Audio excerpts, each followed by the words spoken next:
નમસ્કાર, શો ટાઈમમાં આપનું સ્વાગત છે। ભાવનગરના બોરતળાવમાં ઝંપલાવી આત્મહત્યાનો પ્રયાસ કરનાર યુવાનને સારવાર માટે હોસ્પિટલ ખસેડવામાં આવ્યો છે।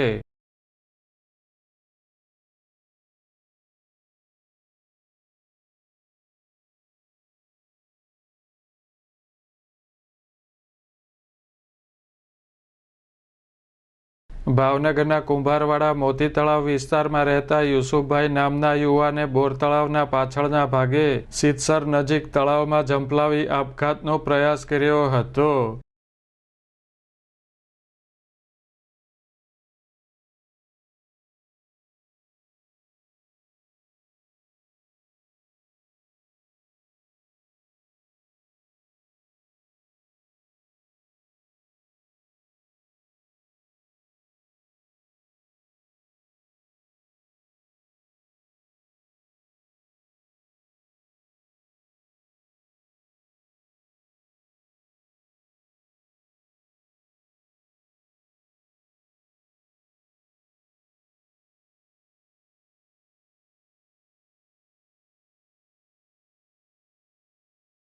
આ બનાવની સ્થાનિકોને જાણ થતાં 108 એમ્બ્યુલન્સ મારફત યુવાનને સારવાર માટે હોસ્પિટલ ખસેડવામાં આવ્યો હતો।